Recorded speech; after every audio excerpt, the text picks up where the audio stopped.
Welcome to After Hours Theology Club, where two theology profs, Jason and Joel, kick back after class for informal, thought-provoking chats about faith, scripture, and life.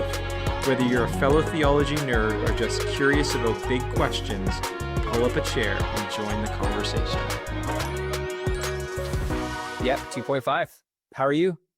I'm well. We're just saying, I'm still a little bit tired. Yep. So I've been going, Ontario this weekend. I'm in BC. I got a couple more trips to Ontario, and Jason is the dean, so he's on his private jet hopping around. Yeah, it'd be amazing. Yeah, well, because Briarcrest used to be an airport, so okay, Cairnport. Yeah, that'd be great. No, it's like that. I don't know. Well, no, but you're on the road a lot. Yeah. Yeah. How about you? Yeah, also doing well. I got a class coming up in a couple weeks, so we're recording this in late May. So yeah, course in early June, which I'm looking forward to. It's got its intro with the seminary students. I was thinking I should tell the seminary students about this podcast, and then maybe yeah, totally. Yeah. So I'm looking forward to that and loving the sun. I am sort of kicking myself I didn't bring my running stuff today because it'd just be a perfect day to go for a run right after this. Now, you saying that you don't have a long commute home, right? No, I don't have a long commute home. No, I could just go get it. You're right. Yeah, I don't know. I feel like once I come here, it's like, oh, now you're so yeah, I can't do anything else. Okay. So yeah. The other thing we got to be thinking about is Joel and I have been asked to do a little thing at the faculty retreat, talk about like collaborative teaching and right. So we know a little bit of we do. That. We do know a little bit about it, and we're doing a little bit of that right now too. It's true. Yeah. There's this podcast my wife listens to, and they ask the person at the end of the podcast, what's saving your life right now? And so let me start by asking, what's saving your life right now? I think the answer is Jesus. Yeah, totally, right? Just the progressive sanctification, right? It's happening even now. Yeah. That's so good. Anything less pious, like any TV shows? I was just saying, beforehand, my wife and I were watching Abraham Lincoln documentary at Amazon Prime. So is that what it's called? Amazon Prime or Amazon? Yeah, Amazon Prime. Yeah, I think that's the. Okay. Yep. Anyways, great little six episodes or something like that. Yeah. So is it like dramatized? Like it's like a documentary. Okay. So there's a lot of interviews with people with PhDs that have not a lot of footage. No, not a lot. No. I guess there are a couple of enactments, a lot of still photos. Yeah, but it's good. It is. That's awesome. Yeah, that's really good. How about you? What's saving your? What's saving my life right now? Saving your life. Saving my life right now. Well, probably like the warm weather for me is just like that's. I love the sun. I sort of wonder if in another life I just was a pagan that worshipped the sun, just because I feel so much better. I was just thinking like a lizard or something. Yeah, that as well too. Cold-blooded and just warms up. Yeah, there's something about it. My spirits raise and I feel better. I love going for walks. Okay, what about like air conditioning? Are you like one of those I can just roast. It's fine. Yeah, like we had this van and the AC broke in it, and it was gonna cost like $1,500 to repair. So I was like, forget it. And my wife was like, no, we are fixing the AC. So mind you, so I'm like, I don't mind. I don't mind sweating it out. Yeah, but so I'd say the sunshine is saving my life right now. Okay, solar powered. Maybe that's the way to put it. I like the sun, but not that much. I'm actually more of a shade person. Oh, okay, yeah. Shade is still pleasant for sure. Yeah. But no, just get that sun out and get going. Yeah. What are we talking about today, Jason? So we're talking about AI, which is really the topic du jour. I feel like everywhere you go, everywhere you look, it's now with AI or AI powered. Yeah. Yeah, it seems like it's everywhere. It is. Yeah. Yeah. Somewhat absent though, or at least maybe I haven't gone looking, or I should go looking further, is sort of theological commentary on it. Maybe just because the space is so dominated by tech right now and sort of hype that it's hard to get sustained theological analysis. And maybe that's what's happening right now, right? People are thinking about this and haven't produced their results or their deliberations yet. Yeah. But we thought it'd be good to sit down and just talk a little bit about it. Yeah. Sure. We intersect with it in a couple of different ways. Yeah. Yeah. As instructors for the seminary and for the college. Yeah. We design courses. Students have interactions with AI that way. Yeah. Also as people, right? Technology users. Absolutely. We've got intersections with AI. Yep. Yeah. What's been your general, okay, let me start here. What's your usage of AI look like? I mean, A little bit more like my wife's a big user. Like she loves just kind of like whether it be for her own personal, Yeah. hey, what do you think about this or recipes or whatever. Right. For me, it's more just kind of looking at what should I be thinking about, Right. in a given situation. Yeah. Um, and yeah, and then I see it, and then I that's my experience with it. Yeah. And then the other side of it would be like reading student assignments Yeah. and seeing it appear Right. in those sorts of ways. Yeah. So, but I'm really fairly limited in my use. Mild to moderate Yeah. usage. Not Yeah. a whole lot at all. Okay. Yeah. How, Yeah. Yeah, I'm a Chat GPT guy. So when I use it, I use Chat GPT. I used it for like it's actually really fun for debate, right? So I'll be like, hey, debate me on this topic. And so it's like a great kind of interlocutor. You'll get some angles you hadn't thought about or whatever. Yeah. It's fun. That's helpful. Okay. I mean, it's great for so tasks I'm not very good at, like admin, like writing a rubric. Like I'll be like, oh yeah, that's great. Right. Fire it up. Complex Excel files, like if I just need certain data extracted, I'll upload it there and use that. So I'm finding using it in tools that way is really, really good. Yeah. I've used it in before for generative writing and find that it's so like you'll get a product that's probably workable or workshoppable. You'll find that you want to change the voice and things like that. Yeah. But what I actually find in that process is it doesn't leave me feeling very good. I'm like, I feel like I should have done that because I can do that, you know? Yeah. So like it was almost more like, yeah, in a pinch, you could get it to do that. But if you're good at it, like, you're cutting a corner, you know? So I've kind of had that as a little bit of my own feedback for it. So I've limited that usage that way. Yeah. But like, yeah, syllabi writing. What else? Oh, you know what I had? I had this small. It wasn't an electrical fire. It was a short circuit in my motorbike. Okay. I just took a photo of the battery tray and like the fried wires, and it correctly diagnosed what happened and like gave me the parts to order, and I had that confirmed with an electrician. Wow. It was crazy. That was last night. So yeah. So you know what? Now I think about that, I was at a chaplaincy course, and there was like a group of people there. We were on this like WhatsApp like group, and then one guy was like, hey, I just used ChatGPT to have it to choose a watermelon for me. I took a picture. Oh, nice. I was in the grocery store. Yeah. It was like, that's the one. That's the one. That's so funny. And like, right? I mean, the funny thing about that is it's non-falsifiable. It's like you get the watermelon, you're like, I can't sample all the watermelons, so who knows if this is the right one? ChatGPT knows that. Yeah. Well, yeah, that's a good point. So I am surprised. Like I've taken photos of like, yeah, I was wiring a light in my house. So I took a photo of it, and it was like, these are the wires you want to, like, because it had like 2 extra positives or something. It was crazy, but it totally. So some of that stuff I've been really impressed with. Yeah. So anyway, so I would say moderate usage, in my own experience. But it's been funny, like as I've been talking with some folks and other like kind of theologically minded people, some people are outright abstainers, like absolutely not, won't touch it. Some people are fulsome adopters, right? Some of our colleagues here I know are much more hospitable to it that way. So kind of a spectrum of approaches here. Yeah. It's good. So what, this is going to be limited by our expertise, but when you think of AI, like what sort of, like, what are we talking about here? Like what kind of technology is That that? was really my question for you. Well, I've asked you. So I don't really know. right. I think it's there's something going on, and I don't know how Right. pulls, like, I guess it's some algorithm that pulls from a variety of sources that bring things together Right. in some way that I don't fully understand how it does it. Right. Yeah. So that's kind of like that generative AI sort of term, right? That this kind of culling together, right? Bringing together, like somebody once called it like a glorified autocorrect, right? Where it's sort of, or sorry, no, not autocomplete, right? Where you like typed and said, okay, you probably need this, right? Yeah. So I do think this is actually an interesting place to start, because I actually think disambiguating the term AI probably would save us a lot of time and probably like the world a lot of headaches, because it's just such a blanket term for almost everything, and it's unclear exactly what technology is being implemented,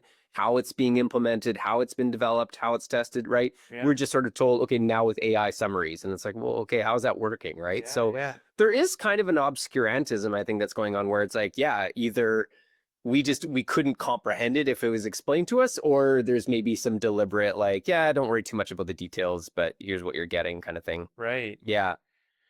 Yeah, I don't know. Do you have any No, not at all. I mean, like, right. So as I understand it, these large language models are trained on public data or a lot of data, whether it's public or private. Yeah. Right. And it's like from that training is able to sort of, issue, learned responses to queries. But I think the important caveat is that there's not a ghost in the machine. It's not thinking in the way that we think about thinking Right. or reasoning in that way, but is so analogous to it that we are given that impression. Right. Which has led to, this was an interesting article sent on by one of our deans, that one of the number one uses of AI or LLMs is therapy. All right. Is a lot of people interacting with it as though it is a person, right? Absolutely. And so you almost have the whole, well, it's not quite a chicken and the egg question, right? But it's just like, what's coming first here? Is our assumptions about what a person is kind of informing how we're looking at this, or is it actually kind of carrying over to us, right?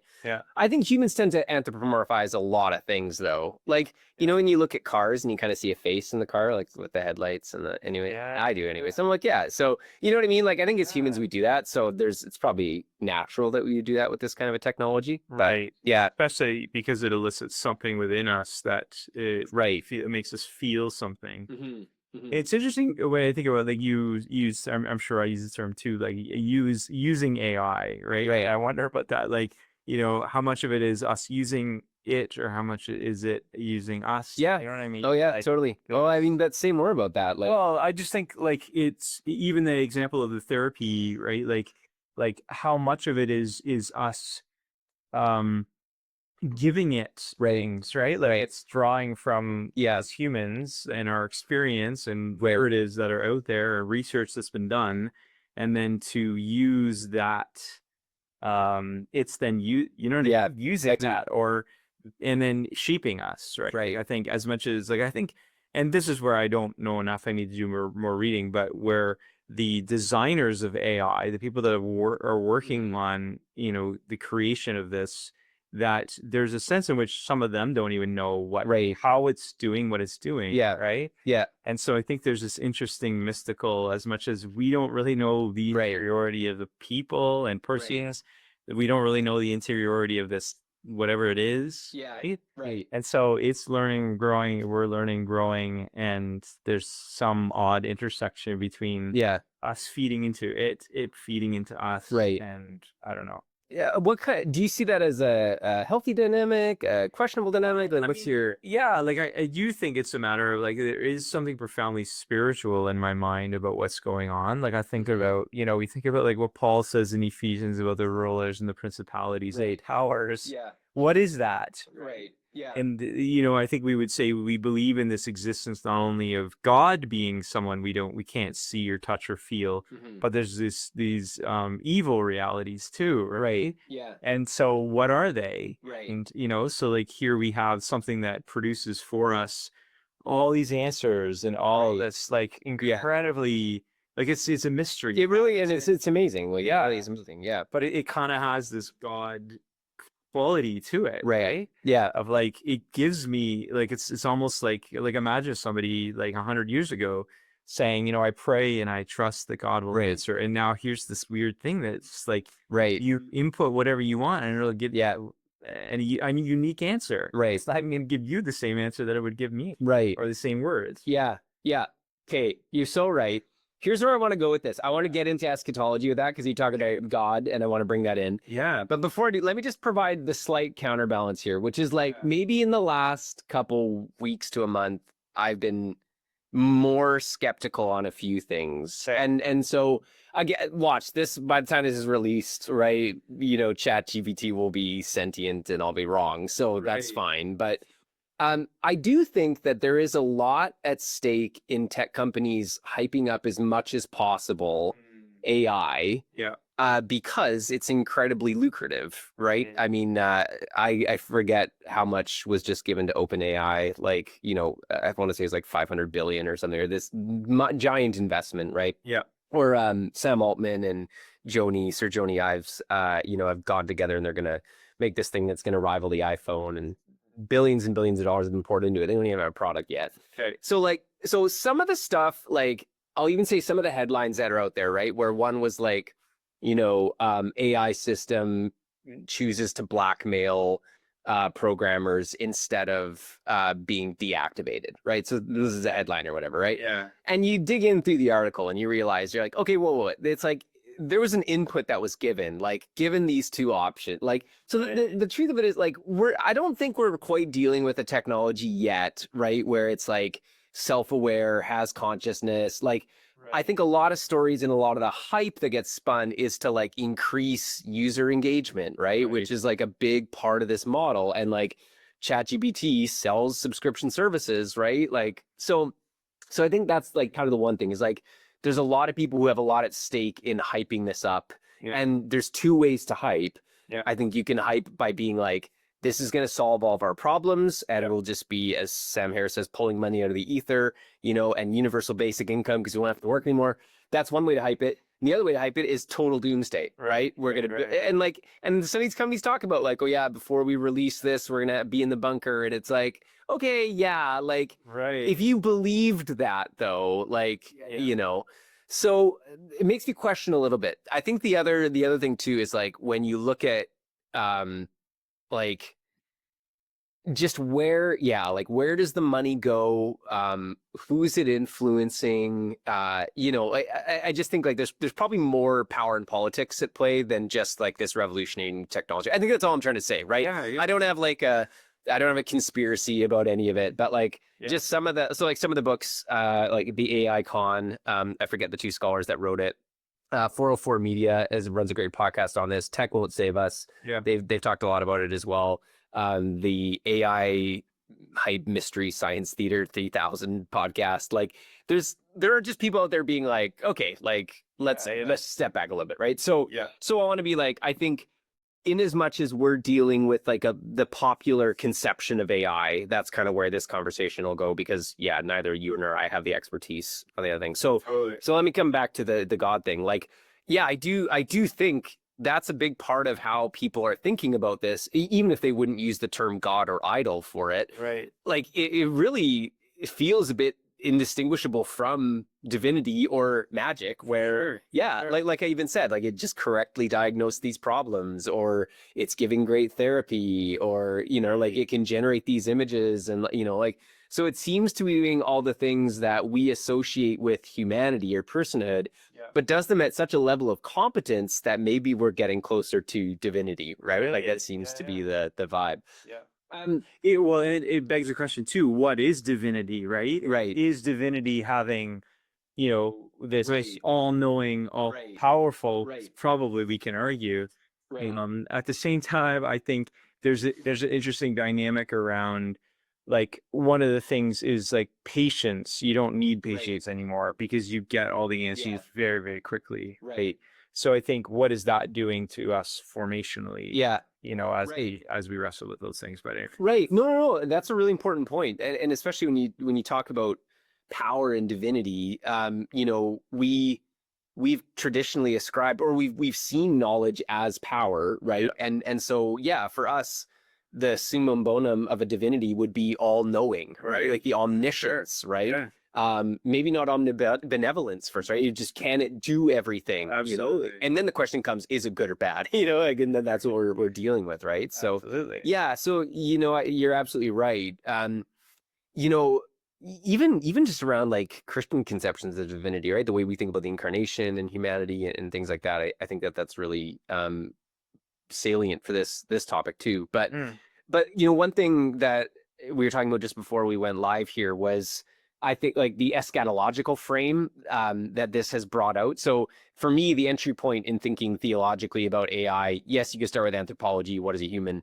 But I actually think this whole, how is it brought to the fore our vision of the future, right? And really brought that into bold relief. And this, I think, syncs up with some of the hype around AI, is where you have some people saying, really almost a post-millennial version of like, this is technology finally coming to the rescue of humanity and bringing us into the Gilded Age that we anticipated, so where we won't have to work and we can be free to pursue arts and leisure and culture, whether that could be separated from work is a different question. But it's kind of said, like, I mean, it's almost a straight up Tower of Babel narrative, right? And where more extreme versions of transhumanism, right? Where we'll merge with these AIs and then upload our brains to the cloud and kind of live into a digital, kind of Ethereum for the rest of our days. Right. Yeah. The flip side being the eschatology of doom and destruction, right? That this is where we hit the line. So I've told you this already, but for the benefit of our listeners, I got into a full-blown panic attack by reading this thing called AI 2027. And it was this man, it's yeah, it's super interesting and whatever. These guys who know a lot about AI talk about here's possible futures for our experience with AI. And it was terrifying. It's just right. It's right out of the pages of a kind of Orwell or science fiction, dystopia. But it's just interesting, right? It's caused people to ask, what is the end that we're headed to? What is our hope in the future? Yeah. And what part do we play in that future? Yeah. Yeah. Yeah. So what do you think? Okay, do you think this is the kind of technology that's putting us on a certain trajectory that will be seismic in character, like Earth disrupting, or do you think it's going to be it's going to be another tech? I think no. I think it is yet another it's yet another technology that is in this ongoing evolution of humanity. Yeah. So for example, the printing press, right? Right. Who would read before the printing press and before? So now reading is the thing, right? For everyone, you need to be able to read. Well, that wasn't the case, Yeah. Before the 1300s, yeah. So I think that has created a sense of evolution in our faith, in our society, in our world. I think that's a huge thing. I think money is probably very similar, right? And the introduction of how we understand money and all the evolution of the monetization of things and how it's the most important thing now in our world, right? I think this is just another one of those things, but I don't think it's going to be profoundly disastrous or profoundly so kind of a seminal technology, but probably not on the scale of world ending or world delivering. Yeah. Thinking about the kinds of changes it's going to introduce, if you were a weather forecaster, what kinds of changes do you think you see? And I mean, maybe particularly related to faith, spirituality, things like that. Yeah, I think the thoughtfulness, the wisdom that is gained through just approaching something and working it through, that will start to become just I think memory, right? To go back to the printing press, we don't really need, and especially with today, right? Our memories are no longer what they probably were, and so I think similarly that kind of capacity to persevere and to work through problems and to thinking is hard work, and I think that whole, why would I work hard to try to think through something to come up with a probably more creative solution? Of course, AI can probably come up with 10 better solutions. But that practice of going through that process as a human being, I think that's going to be lost. Yeah. The sort of the input, the formation that happens when we're doing the labor is gonna, there's a chance that'll be short circuited. So I don't know. So I think, what do you think? Well, yeah, I mean, I think you're right. I wonder a little bit at I think there probably will be on a large scale people who I don't know if they lose their faith over it, but I think there comes a certain point at which if your faith is about instrumentalism, how it works for you or things like that, then I mean, things like chatbots will probably become more and more ingrained in our lives. And then it just seems like the fragile wick of faith and prayer will probably be snuffed out just because it's not required. You have other things to take care of that, right?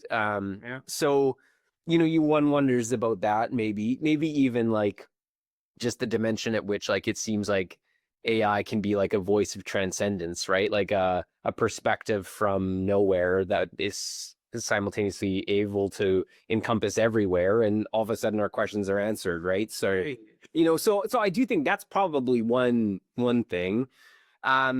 What as it relates to like theological education, because I've kind of wondered, right? Is I'm like, okay, so I can, I can jump on ChatGPT and it can, with I think with the discernment I have as a scholar, and you probably find that too, like we can work with the results in a way that's like critical, right? But it is useful that way. Like, so in terms of it's like a powerful search engine for sure. But you're right. It's not, so it's not going to deliver wisdom in the sense of lived experience, right? If we define wisdom that way. But neither is it going to um draw us nearer to God, right? Like in as much as that's what theology is doing, right? Yeah. So it does actually strike me that it's like theology is actually still particularly well positioned in this world where it's not going to answer the most profound questions that theology asks. What is it to know God? Right. Right. So I do think like, yeah, there's hope maybe that maybe it will actually push people more into okay, well, now that I have all the answers, like, what does it mean, right? Or how do I actually For sure. live the life divine, And so I like I'm hopeful that it'll, stir in the hearts of people to still yearn for transcendence and commit to the way of Jesus as a way of exploring that, right? But yeah, I think it'll be interesting to see because there's I think about that text as like search me and know me. right. This is what AI can do, right? Yeah. Like we input everything about ourselves Right. in, and then it can tell us exactly who we are. Right. And that mirroring of like, Right. who are we really, and how much of us searching after God is God intervening and saying this is who I am and this is who Right. you are.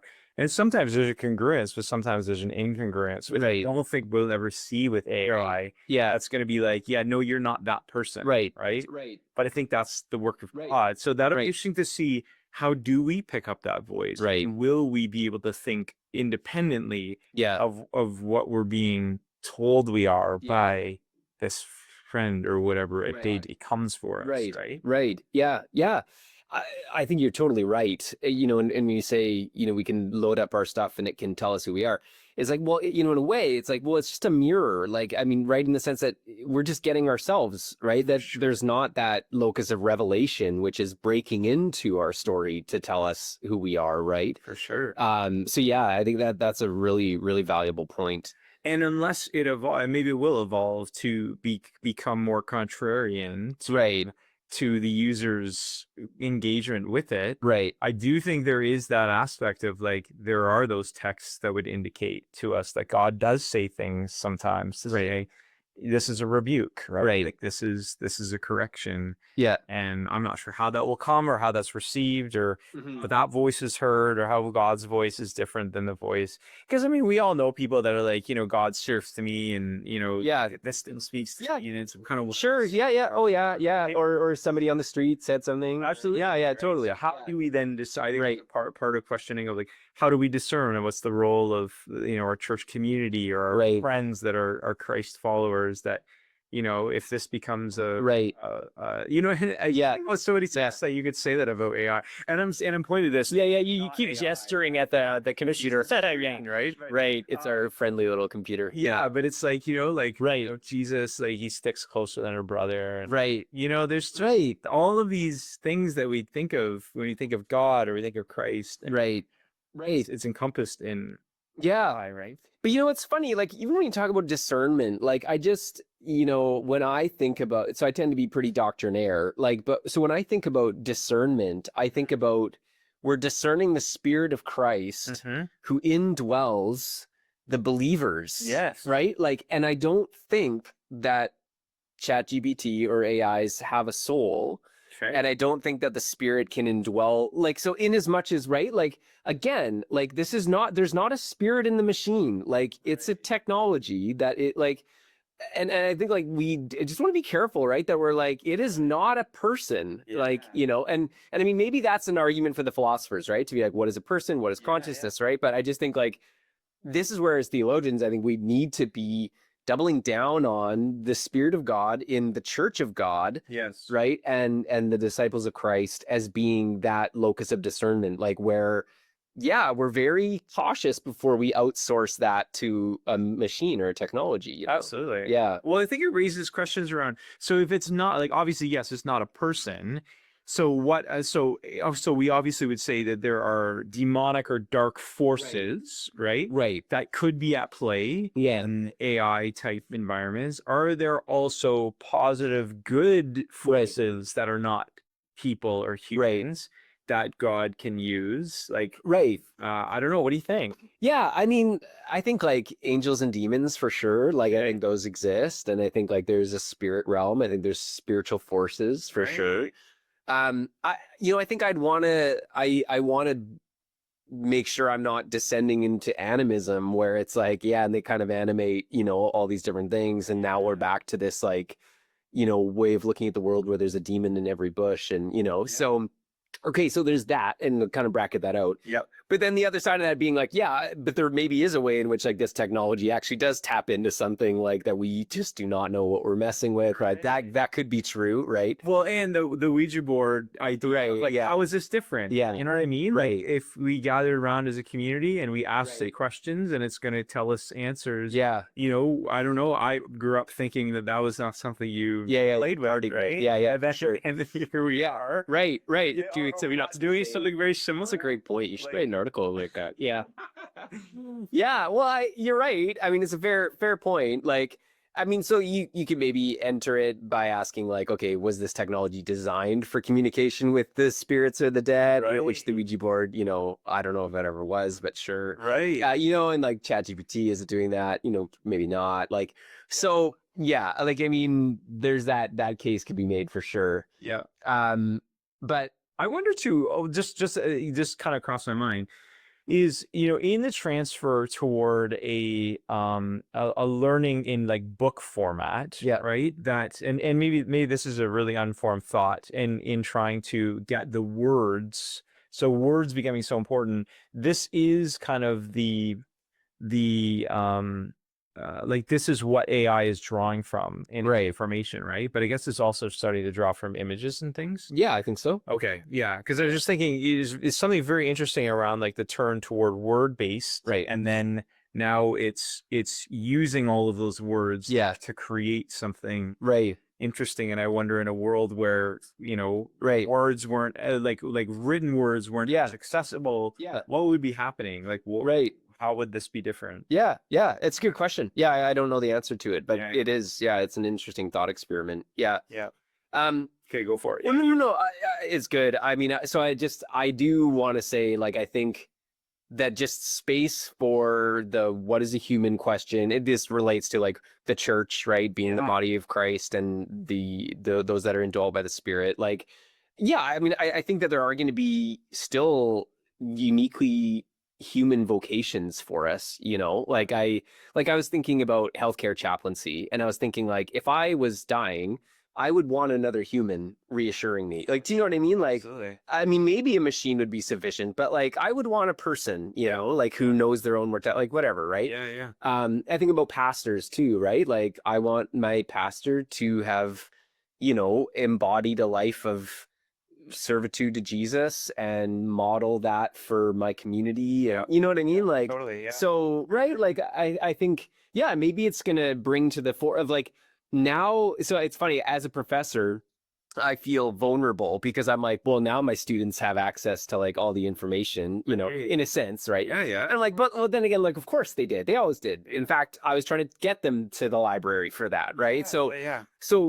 like, but it's sort of said to me then, okay, so what space are you going to lead them in now, right? Like, or why are they giving you tuition dollars to be at the front of the class, right? Yeah. And that's been a really great question to ask, like. Especially for me, who I love the knowledge economy, and now that I'm not the smartest person in the room, never was, it's kind of like it's drawn that out. So I think it's positive turn in some of the AI development is that it's caused educators to think more thoughtfully about education, pastors probably to think more thoughtfully about pastoring, like, Right.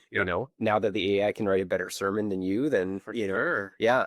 So Absolutely. remember when like Sermon Central, like plagiarism was like a big concern amongst pastors? Like they'd be ripping off somebody else's sermon, I'm pretty sure. right. I'm like, yeah, to me, I'm like, this is gonna, I'd be really interested to know how many pastors use it, For sure. like the whole cloth or whatever, right? Even just an outline. Oh, really? Man, Yeah, I'm sure you're right. Outlines. I don't know what the whole like generate. I'd bet. You think? Oh yeah. I'm a skeptic. See, okay, so but this to me is a turn, like a turn to the exact same thing that we see in like scandals in mega churches, where pastors become these heroic, Right. they just don't have time to do that's the right. deep work of you know, like prayer and all sorts of things. Yeah, Studying the scriptures, right? Yeah, totally. And it's like you just become this hollow, vacant, Right. like Yeah. shell of a person, Right. I guess I would say that maybe the church could discern that. Like to me, it's Right. that becomes a bit problematic if you can't really discern that as a church, that your pastor is maybe like just kind of unmoored and just kind of like using ChatGPT generated sermons. Yeah. No? Yeah. No, I mean, I don't know. I don't know. Yeah. Like It's kind of man. It's we can't even discern like what what are healthy humans or not. Right. Yeah. But I just think for the evangelical Protestant church, like when we've put so much of a premium on sermons. Right. And now I feel like, okay, well now literally anyone can just draft a sermon, and now it's like, so pastor, what are you doing in your office all day? So hopefully we'll push them more to being like, okay, well now I'm going to be with my people, like, I don't know. So it's its own thing.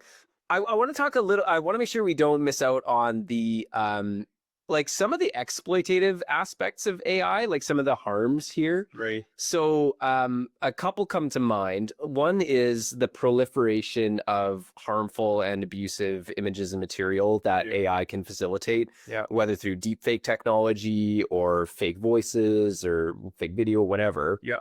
Right. I had a conversation with a colleague who's just talking about some of the things that, people will ask AIs to do with just images that people put on the web, and it's horrible, right? So, so I think like it's sort of opened a door for aspects of human depravity to kind of run rampant, and in a way that's like regulation is just not caught up with this, right? Like the technology is quickly developing, and regulators are not, conversant or what, but so there's a concern there. Another one was, so there was I feel badly. I should really, we'll get our FA student to do this in the show notes. But there's just an article about there were workers in a Kenyan data center who were being trained, who had to sort of like oversee the training of these AI models on material that would have been very harmful, right, to witness. And here you got these human people having to like view and see these things and filter it out for the AI. So the human cost a little bit on some of that, and of course exploitative labor and wages and things like that. A third thing is the environmental cost, right? So the land that's being given to these data centers, the amount of water that it takes, right? I think somebody had, I don't think it's quite accurate, right? But just saying please and thank you is enough to, it's like opening a bottle of water and dumping it on the ground kind of thing, right? Like, again, that might be an exaggeration. So that's for cooling purposes. I think so. Yeah, just because they're just massive. Yeah, right. So I think, and then, too, like, where some of these are being set up are in water sensitive areas, right? Where now a lot of the water is being diverted for this data center that, ultimately, are we being good stewards here, right? So I think one of the concerns, even if we kind of take the Christian Reformed approach of like, this is a tool, so it's part of God's good design and we can use it sinfully or we can use it, to glorify God. Yeah. That notwithstanding, I think our pursuit of this technology has been at the expense of marginalized communities, an already hurting earth, and our own sort of human resources of wisdom and knowledge and patience, and even just at the level of like taking documents or material from people who did not consent to have that material, be used for those purposes, right? So there's some ethical stuff I think it's going on with some of this too that makes us just go like, okay, wait a minute. So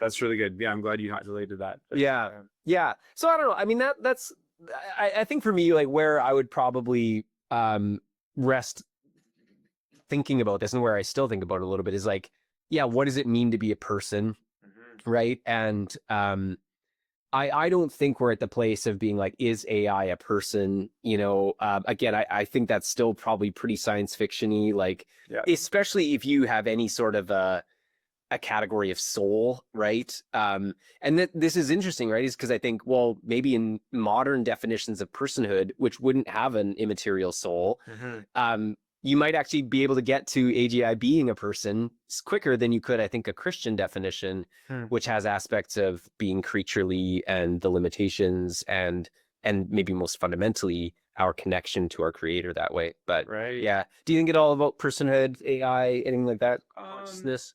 Not so much. What I kind of find interesting to think about is like, what would Jesus do if he were here now? Right. Like, how would he engage this Yeah, with this? demon in a box. Yeah, Yeah. 'cause I find it hard to think of like the personification, maybe, right? Like in some ways, there's a lot of personality, or like, you know what I mean, that Or exists. appearing to be. Yeah, That's right. right. That's right. That exists in the same way that we would say like demonic forces, or like Sure. the devil, Satan, the Yeah. accuser, comes across almost like human, Right. but is not. Yeah. Right? So I think that there's like maybe living, like a living entity. Yeah, not Right. human, but like, is it alive? Right. Maybe Right. is maybe the way I would frame it, to say, Yeah. I'd be less confident to say there's something that's not alive here, or Right. like, maybe even Yeah, yeah. Interesting. Yeah, no, I get it. yes, I think, yeah, like there's a deadness, there's a darkness, but there's something alive.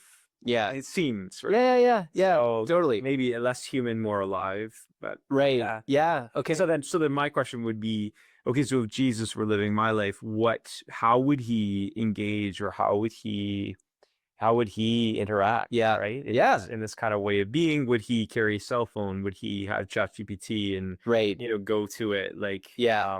Do you have any I conclusions? know, like, I'm hesitant to think that Jesus would adopt these technologies very quickly. Right.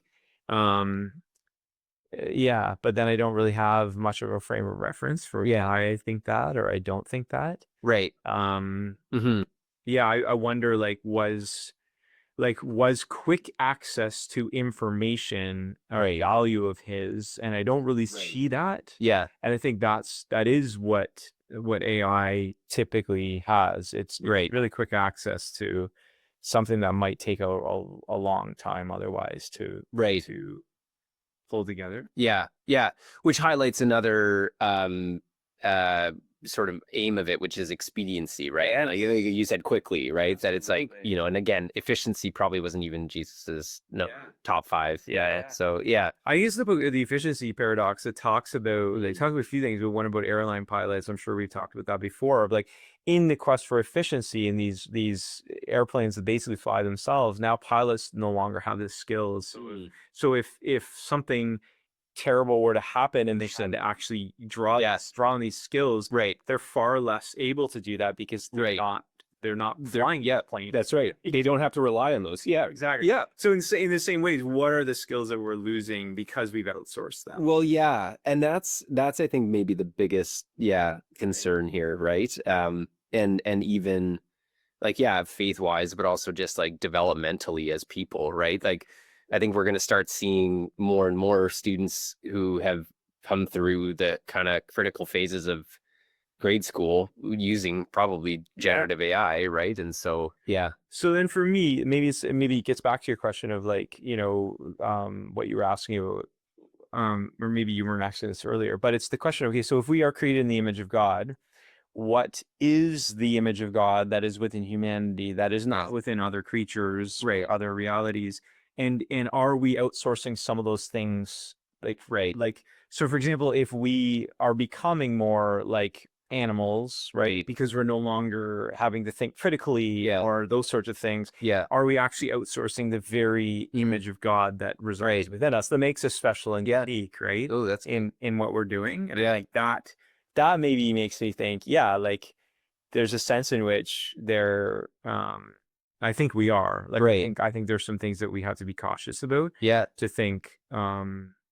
You're concerned. This is great. I'm like, Jason is never concerned. Like, I think about Jason when I get concerned about the world, and I just think of you saying, God's got it. Oh, well, yeah, and I think, I mean, I'm probably more concerned for myself. Yeah. You know what I mean? Like, I think first and foremost, I need to be walking that kind of like, Yeah. before I kind of point to other people. Oh, 100%. But I think Yeah. I definitely like, yeah, like I think I hear like people talking about doom scrolling, whatever, and Yeah. like I'm on LinkedIn, and that's the extent of doom scrolling. That's enough Just doom not for you. really. Yeah. But I think, yeah, that I can't really see Jesus like sitting on a street corner doom scrolling, Right. Like it's just somehow we maybe develop these patterns because it's easy access to lots of good information. It's Yeah. great information, right? Right. Or great interesting things that keep us engaged. So, Right. I don't know. Yeah. Yeah.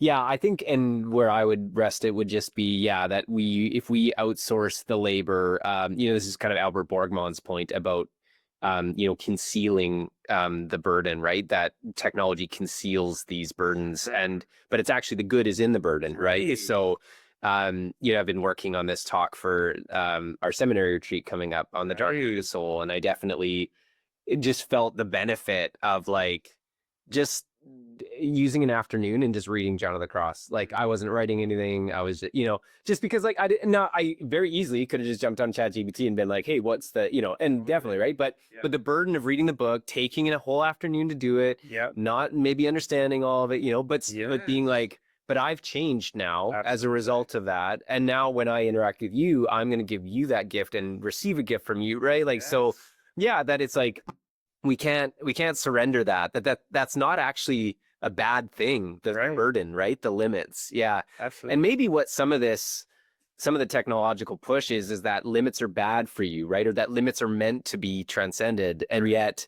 I think that's actually, it's entailed in our creatureliness is that we have limits. And I owe this to John Coots, who was sharing his own views on humans and limitations. Sure. But just that, right? That's part of us. And actually it's how we function. It's good. We're sort of like load bearing creatures, right? We do well with that. So yeah. Yeah, I love that. Yeah. So do your own work and, use ChatGPT when you can. That's it. Yeah. Yeah. To the glory of God. Yeah. Yeah. Anything else you want to add to that?